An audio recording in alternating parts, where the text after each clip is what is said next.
Iglesia en las Naciones. Recibamos desde los estudios internacionales de Telegracia, el deseado de las naciones, el Rey de Reyes, Señor de Señores, al doctor José Luis de Jesús, Jesucristo hombre.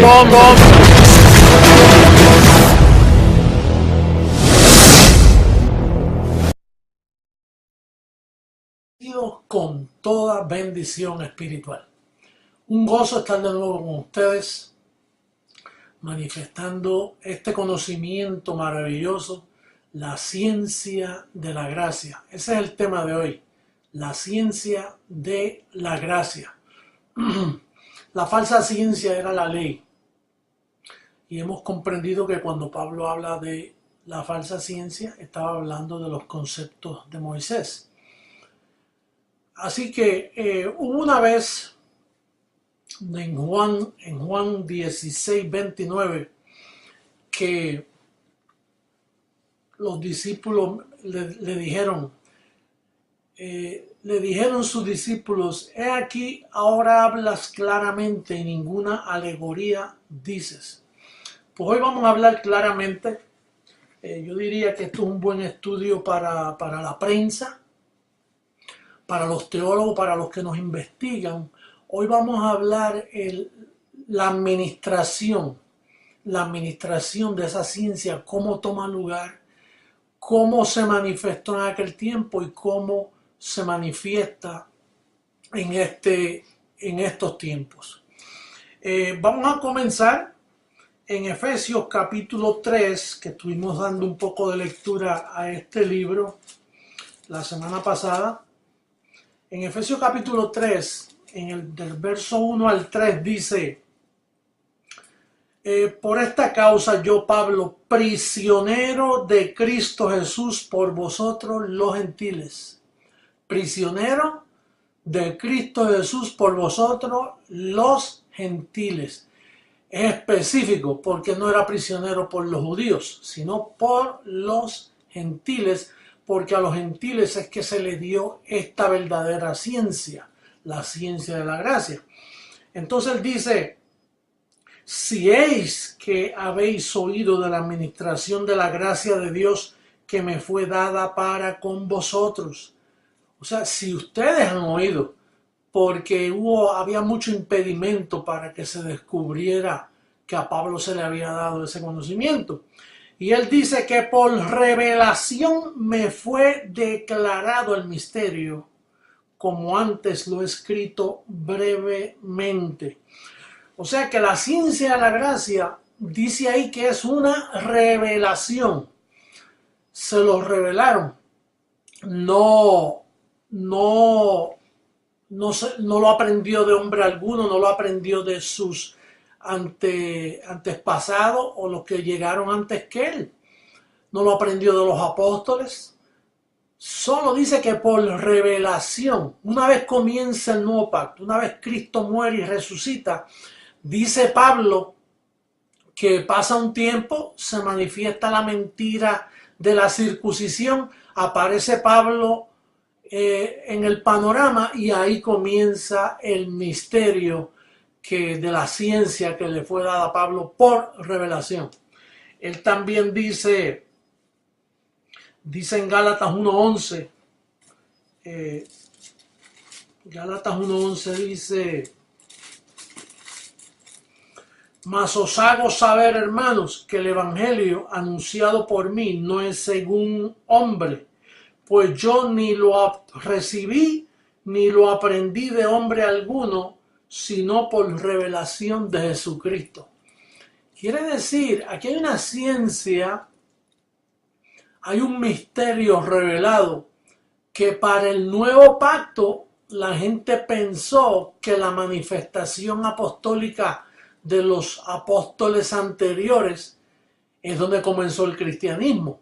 Pero no, Dios espera un tiempo, trae a Pablo, él tiene esa experiencia, entonces le dice: mira, esta revelación es la que yo tengo para los gentiles. Aparece Pablo en el panorama y ahora él dice: Bueno, yo de hombre no he aprendido, ni de Pedro, ni de Juan, ni de nadie. Esto es una revelación que Dios me dio para los gentiles y soy prisionero para ellos. Yo soy específicamente dedicado al pueblo gentil.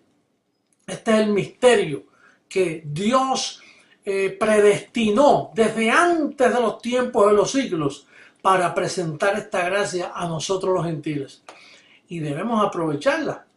Por eso también Gálatas capítulo 1, en el mismo verso 1 dice, Pablo, apóstol, no de hombre ni por hombre, sino por Jesucristo. ¿Qué específico? Pablo nos quiere dejar saber que aquí el hombre no tiene participación en este conocimiento. En otras palabras, que él habla cosas que ningún hombre experimentó en el pasado. Es una revelación específica que el Espíritu de Dios se manifiesta a él para edificar la iglesia del Señor. Quiere decir que hasta que Pablo no aparece, no hay evangelio, no hay edificación para la iglesia. Quiere decir que los primeros llamados cristianos no eran cristianos. Por eso es que dice en Hechos que en Antioquía a Pablo se le llamó por primera vez cristiano en Antioquía. A nadie más le habían llamado cristiano. Claro, porque para tú llamarte cristiano, tú tienes que entender quién es el apóstol Pablo. Tú tienes que entender el misterio de la gracia que fue dado. Si no, no hay cristianismo, el bendecido hermano mío. Así que hasta que una persona no comprenda la función, esto es una notita que yo escribí aquí, hasta que una persona no comprenda la función y tarea del apóstol Pablo, no podrá discernir la ciencia que se le reveló a él para el pueblo gentil. Así que la clave, el alumbramiento de los ojos comienza entendiendo quién es Pablo. Y esta tarea y esta función contiene dos partes. Esas dos partes son bien importantes. Por eso es que vamos a hablar claramente en el principio, porque son dos partes, dos personajes son los que componen este evento. Vamos a ver en primera carta a los Corintios, capítulo 3, verso 10, que hemos leído tantas veces en el pasado, pero que no nos cansamos de darle lectura de nuevo, porque recuerden que este calqueo es también para la prensa, para los incrédulos, para los teólogos que nos escuchan, nos juzgan y que quieren saber más de nosotros. Bueno, usted sabe que es gloria de Dios encubrirse y es gloria de Dios también darse a conocer. Así que hoy tenemos una enseñanza que puede mostrar la realidad de nuestro ministerio en cualquier ángulo que la persona quiera entenderlo. Dice el verso 10, conforme a la gracia de Dios que me ha sido dada.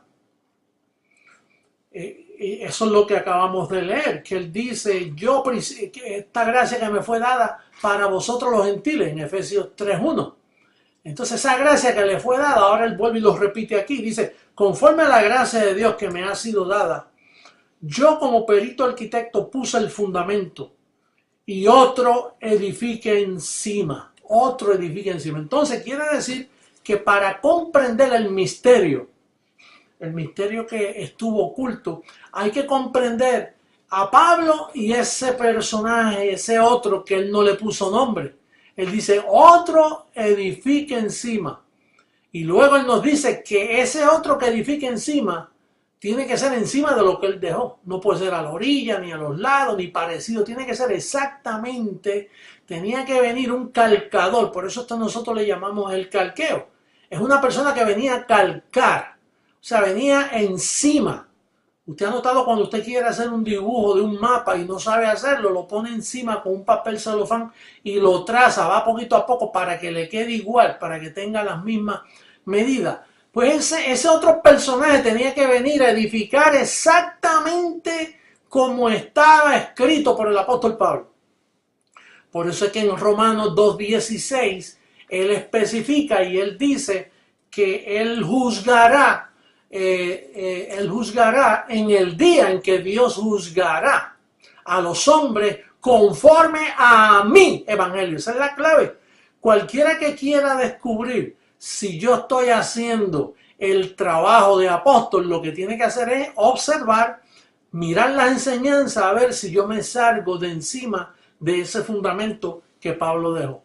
Tiene que ser en específico, claramente conforme al evangelio que Pablo dejó escrito. Entonces, la función de ese otro personaje, que él no le puso nombre, sería la persona que le daría explicación y sentido a las cartas que Pablo escribió. Me voy a repetir.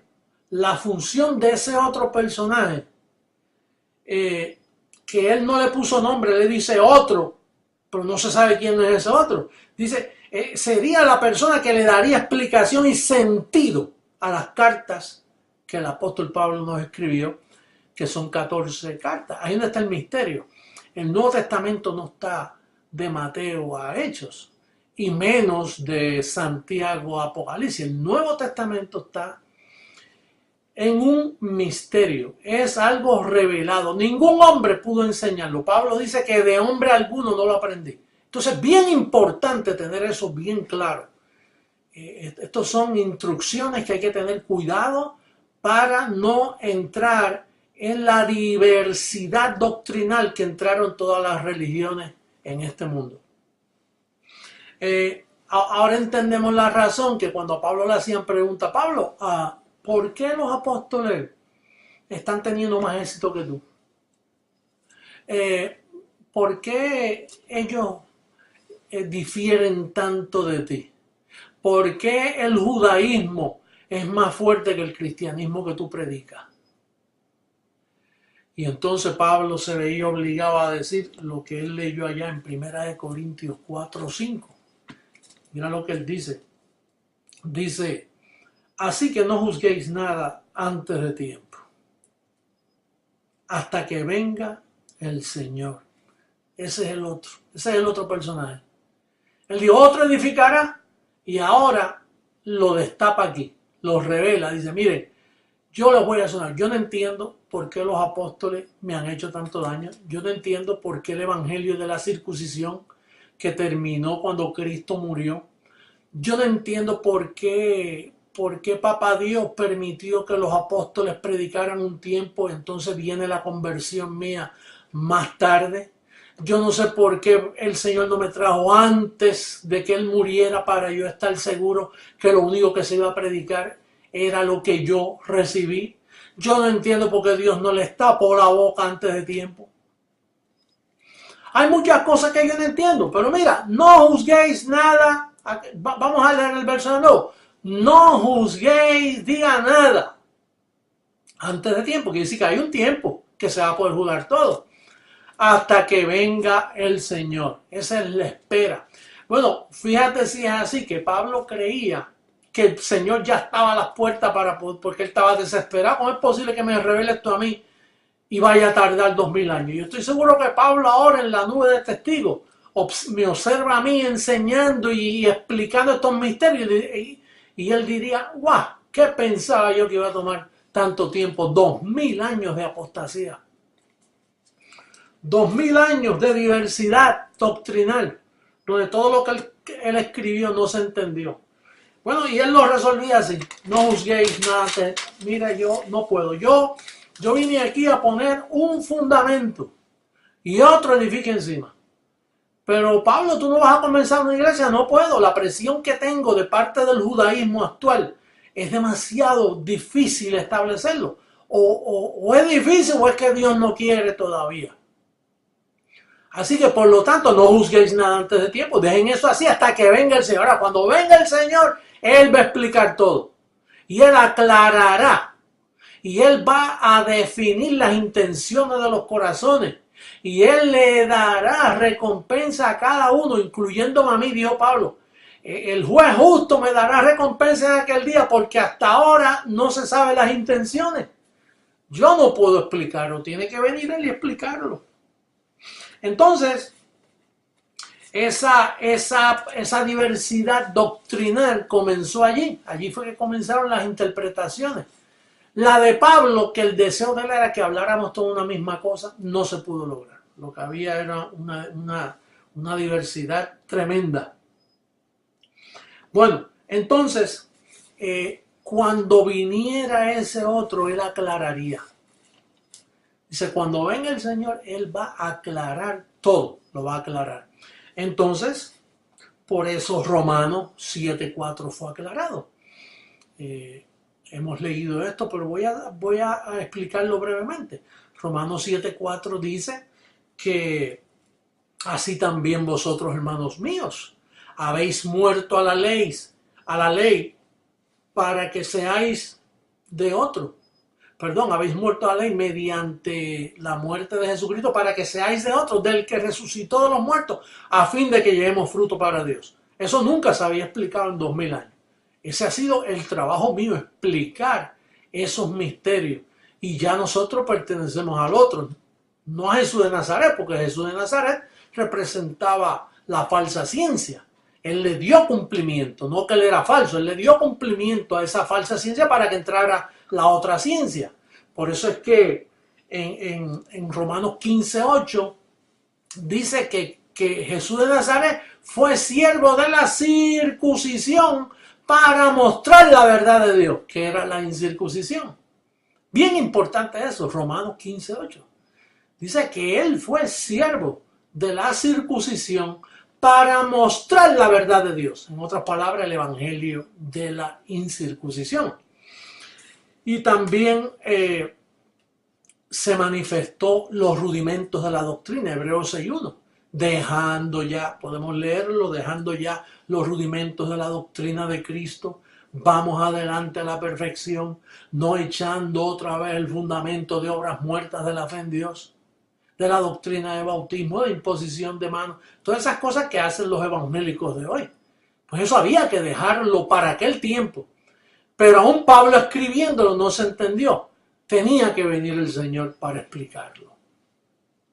Entonces, ese es el segundo paso. El número 3 es los dos fundamentos, que es Gálatas 2:7. A mí, dice Pablo, me fue revelada la verdad de Dios, o sea, el evangelio de la incircuncisión, y a Pedro el de la circuncisión. Pedro representaba la falsa ciencia y Pablo representaba la verdadera ciencia. El cuarto paso es que en Gálatas 2:14 Pablo nos revela que Pedro era un hipócrita, porque Pedro quiso judaizar a los cristianos y lo logró. Por eso dice, cuando vi que no andaban rectamente conforme a la verdad del evangelio, dije a Pedro delante de todos. Y eso está escrito allá hace más de 2000 años, pero no se había comprendido hasta que llegó el Señor y comenzó a aclarar lo oculto de las tinieblas. En segunda carta a los Corintios 11:13, Pablo finalmente explica y dice, mira, estos son falsos apóstoles. ¿Y quiénes eran los únicos apóstoles que habían allí? Falsos apóstoles que se disfrazan como apóstoles de Cristo y eran falsos. Y entonces la confusión del libro de Apocalipsis, mal llamado revelación, porque eso no tiene revelación ninguna. Eso lo escribió Juan, un siervo de la circuncisión. Y por ende, la destrucción de la gran ramera, que hasta ahora no ha tomado lugar un ministerio en la faz de la tierra que haya podido contra la Iglesia Católica. Siempre la Iglesia Católica lo mata, lo envenena, lo saca de curso, lo eliminan. Y a mí han tratado todas estas pruebas que yo he tenido y han tratado la prensa y han tratado de taparme la boca. Lo único que este es el tiempo de su destrucción y por más que traten no van a poder. Nosotros este ministerio va a ver la caída de Roma, la caída de todo ese falso sacerdocio católico romano que no tiene base bíblica ninguna, que su doctrina, que acarician doctrinas como el celibato, que es una doctrina de demonios, conforme a primera carta de Pablo a Timoteo, en el verso 1 al 3, dice que eso es una doctrina que prohibirán casarse, es una doctrina de demonios, de maldad. Entonces, Quiere decir que la ciencia de la gracia, el gran misterio oculto por los siglos, tomaba lugar con dos personajes, con el apóstol Pablo y con ese otro que él no le puso nombre, que hoy ya tú conoces su nombre. Que mucho tiempo tomó. Y es interesante porque lo que eso significa es que estamos ya prontito en la consumación de todos los actos de Dios en la tierra. Entonces, cuando llegó el otro también descubrió un nuevo lenguaje, el lenguaje del Evangelio de la Gracia. Por ejemplo, usted sabe que todo el mundo dice Dios te bendiga, Dios te guarde. Cuando llegó el otro aclaró y dice no es bendecido, porque Gálatas 4:9 dice que los que son de fe son que bendecidos. Es un término que ya se cumplió.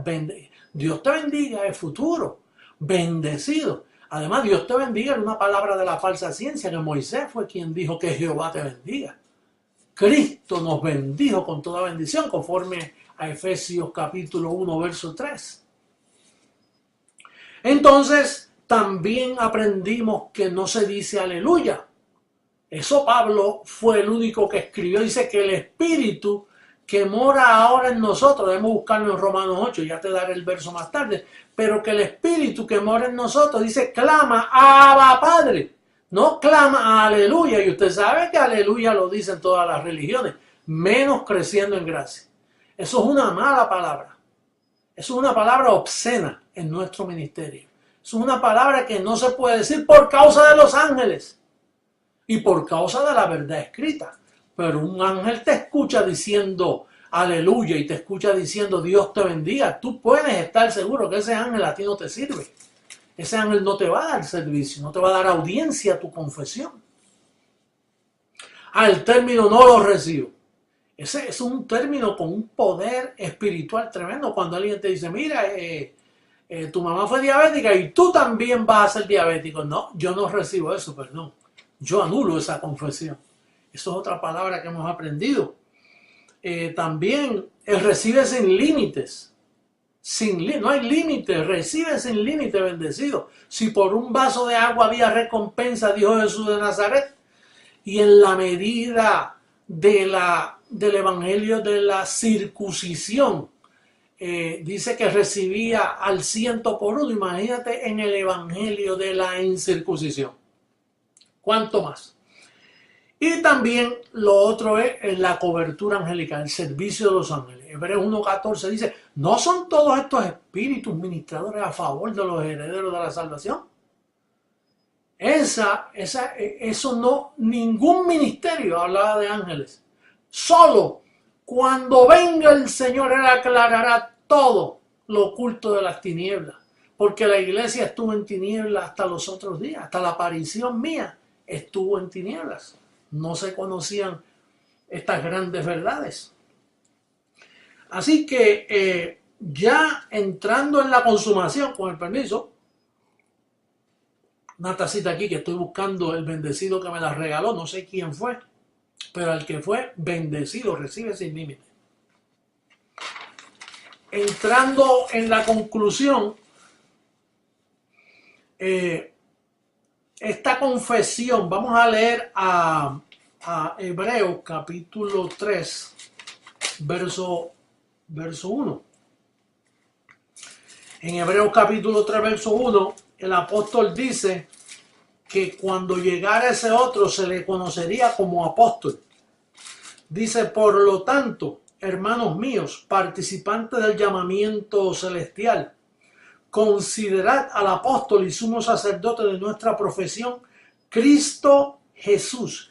Quiere decir que venía un hombre que era el otro, que se le iba a conocer como apóstol y que él sería el sumo sacerdote de nuestra confesión. Esa confesión que yo te he enseñado a ti, esa confesión bíblica conforme al evangelio de la incircuncisión, eso te lo enseñó el sumo apóstol que es Cristo Jesús, Jesucristo hombre. Pero para él enseñar esa confesión necesitaba manifestarse, necesitaba caminar en medio nuestro. Mira todas las cosas que tenía que hacer. Romanos 14:9. Vamos a hablar ahora claramente, como dijeron los discípulos. Oye, ahora hablas claramente y no en alegoría. Mira cómo dice Romanos 14:9. Dice que Jesucristo murió, resucitó y volvió a vivir. ¿Por qué volvió a vivir? Porque Él tenía que caminar entre nosotros. Dice segunda carta a los Corintios, capítulo 5, verso 16, que Él habitaría y andaría entre nosotros. Claro, mira cómo lo dice el verso. Dice que andaré, habitaré. Tenía que habitar para poder enseñarle, porque esto toma un tiempo aprender todo esto. La segunda venida del Señor venía con esos detalles. Y entonces dice que también en 2 Corintios 5:18 dice que le llamarían padre, papi, pai, como dicen en portugués nuestros hermanos ahí en Brasil. Entonces Pablo lo profetizó así. Así que yo comienzo a terminar, me estoy alargando un poquito, pero qué misterio más bello que se está consumando ya estamos llegando a la etapa final, que es la destrucción de la gran ramera y la transformación de nuestros cuerpos para que la promesa se cumpla. Ya estamos llegando a ese fin bendecido. No te canses de trabajar para el Señor. Vuestro trabajo en el Señor no es en vano. Dice primera carta a los Corintios 15:58, que vuestro trabajo en el Señor no es en vano. Hay recompensa. Tenemos que seguir firme la evangelización que está tomando lugar, CEG, hay que seguirla. Hay que alcanzar a los elegidos para que participen de este llamamiento celestial. Hay que enseñarle la confesión, hay que enseñarle estos misterios de la gracia. Este es el conocimiento predestinado que cada bendecido de creciendo en gracia tiene que tener claro para que presente defensa. Para cuando te diga, mire, ustedes son unos mentirosos, ustedes ese hombre le lavó el cerebro, ese hombre los está engañando, ese hombre los ha manipulado, que usted tenga una base. Bueno, si me manipuló, mira, me manipuló bien manipulado. Si me lavó el cerebro, me lo ha lavado con el mejor detergente. Y el mejor detergente que me lavó fue el verdadero pacto de la gracia. La ciencia de Dios es lo que me manipuló y me lavó el cerebro y bien lavado. La verdad escrita, que es lo que tú necesitas a esta hora. Así que bendecido, me despido hasta otra ocasión donde seguiremos presentando el calqueo mundial que ha llegado a miles y miles y miles de personas que hoy se conectan con nosotros a través de Telegracia Internacional. Bendecidos con toda bendición. Los amo mucho.